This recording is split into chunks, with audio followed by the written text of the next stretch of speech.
Welcome to Swedish premiere of Quo Vadis Aida, and this is the first time we're going to see your film after the last film you made a couple of years ago.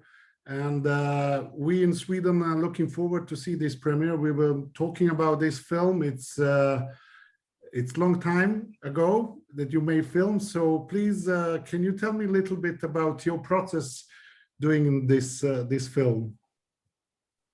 Yeah, sure. So I was somehow living with this film at least, 5 years intensively, but I can say that I was thinking about it even longer.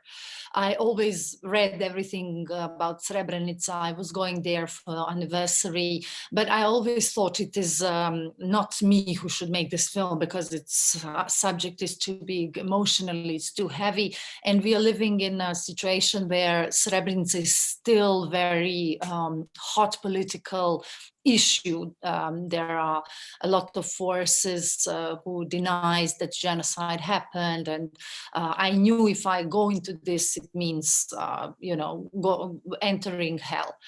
But in one moment after I finished 4 of my fiction feature films, I thought, okay, now I feel ready as a directress. And also I felt I'm matured enough to be able to handle all these different narratives about Srebrenica, different political issues, a lot of interests that are there. And I thought I am going to make a film that I think people should see. Of course, that was something which, as every author, you have a lot of questions, which direction to go. There are so many aspects of Srebrenica that are interesting and that are telling story about our world today. For example, political thriller would be also very interesting, just to understand what was going on in New York, who was making decisions in Paris, in Den Haag. These aspects were also very interesting, and I explored them, I researched them. But then I thought, I want people to really feel how was it to be there. I think this is something that deserves all my time and effort to talk about human beings who were there. And that's the angle that at the end I decided to follow.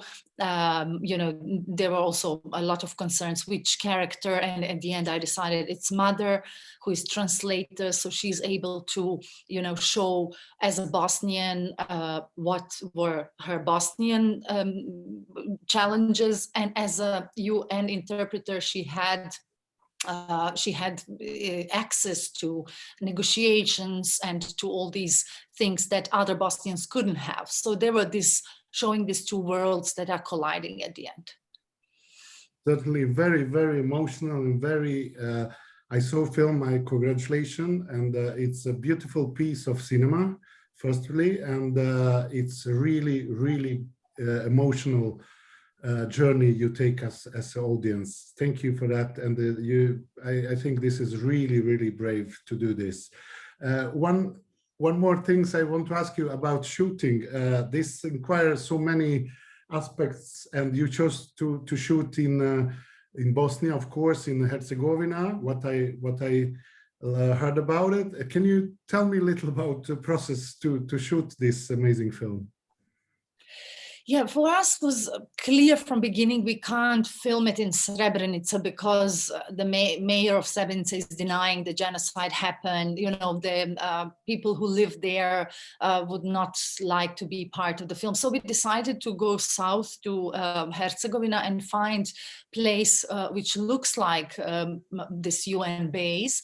But it wasn't so easy actually, because we wanted to have this location which is empty, so that we understand that they were, on a kind of forgotten territory, and that there was no help coming from anywhere. And also we were trying to find, this beauty of scenery, because my experience in researching and going to many sad locations like mass graves and, identifications, and even this anniversary every 11th of July, is that I'm always shocked by the beauty of nature, the beauty of summer, and what is going on underneath. That always gives me goosebumps. And I was thinking, this we have to find also in image. So that was location we did. Of course, there were a lot of issues, like, interior was in Stolac, in little place in Herzegovina, and half an hour from there was not exterior. So we had really crazy shooting schedule to put these two things together. But yeah, at the end, we had some 42 shooting days in that period, and some 3 more in winter period. So that was our shooting days. Beautifully done. I really recommend, and you will see in the film these beautiful parts of Bosnia and Herzegovina.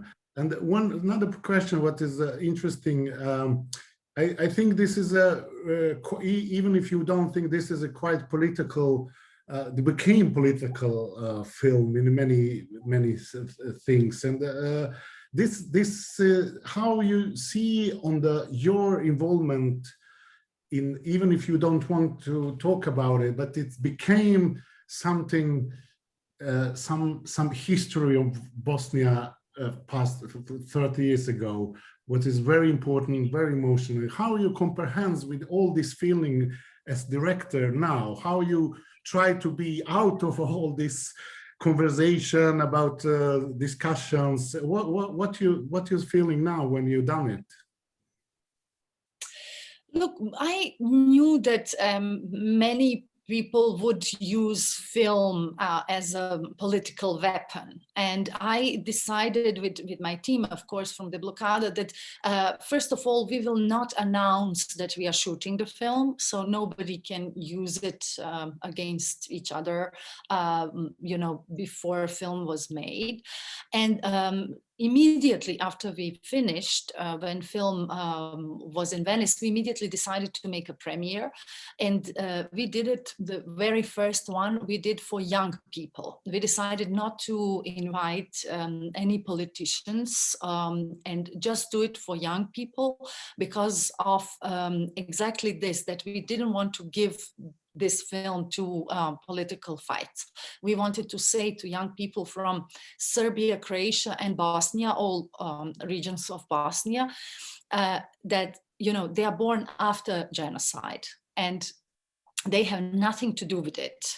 Even if they are coming from, metaphorically from perpetrator side or from victim side, whatever, they have nothing to do with it. They should be liberated from the past, but not forgetting what happened, by not forgetting what happened, but being emancipated, because they are not guilty for whatever they think, in which sides they are.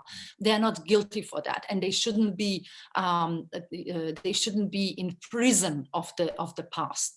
That's why we said, look at it. It's based on true facts. Don't deny it. And let's move on. Let's see, let's empathize with each other. Let's show some solidarity, because if it were some solidarity among Dutch battalion, this thing would never happen. So we had Q&A after the film, and it was really beautiful that, first person who spoke was a man, young person from Republika Srpska, Serbian part of Bosnia.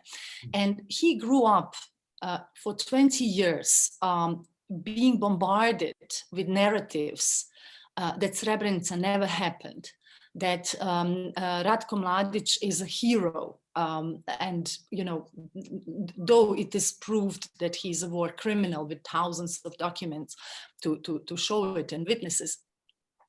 And he said, I cried through whole film, and I wish my generation see this, to see what they are celebrating. This guy who committed these crimes, they have to see him in order to understand better.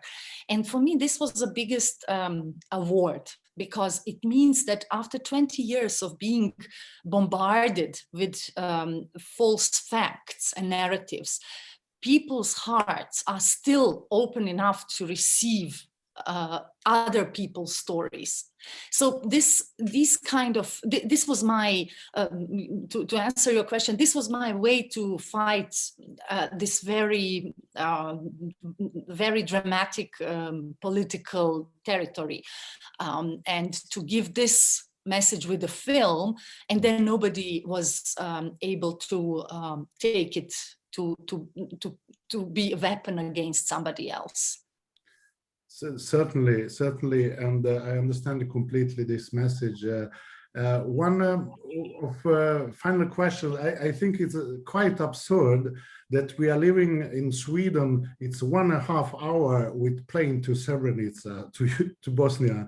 Basically nothing. It's and we didn't have war for 300 years, and we're thinking this is never going to happen. Of course, it was. What should be your message to Swedish audience to learn or to understand, or something what you wanted to express yourself in some feelings regarding your film? Look, I think I should learn from Swedish how not to have war for 300 years. I can't teach anybody anything. I think, I would just invite them to see the film, because even if you live in such a harmonious place, I think film shows how humanity is challenged when circumstances are changed. And you maybe even to appreciate even more democracy you have. Mm-hmm. So this, this is the only thing that I can invite people to see it, even if it sounds like a heavy story. I think it also shows film elements like wonderful Jasna Đuričić, who is playing Aida, who is just amazing, and all her journey is something which is worth seeing. I would love people to enjoy her art of acting and other elements, because for all of us who did film, we really did it. Of course, everybody did it very professionally, but also we understood it's more than film for us. And I'm not talking only about Bosnian crew, but it was also people from Serbia, people from Netherlands, from all Europe, because this was a co-production of 9 European countries. Mm-hmm. And, for all of us, it was important because it is part of European history. And one more thing that, of course, when you mention Sweden, it's immediately something that I think of. This character is based on a lot of meetings with mothers of Srebrenica. They were incredible force in our country that never asked for revenge, even after 8,372 of their sons and husbands were killed. They were ones who were really promoting the truth of the truthful peace. And I wish we nominate them for Nobel Prize award, because these women should be example for the world. How to handle your pain and transfer it into something really, really good. Thank you so much. It was really a pleasure to talk to you. I'm looking forward to invite people to go to cinema. Even this pandemic is going on, but we still have a cinema. And I am inviting everybody to see this beautiful piece of art and very important film for the history of Europe. Thank you so much. Thank you, Goran, so much.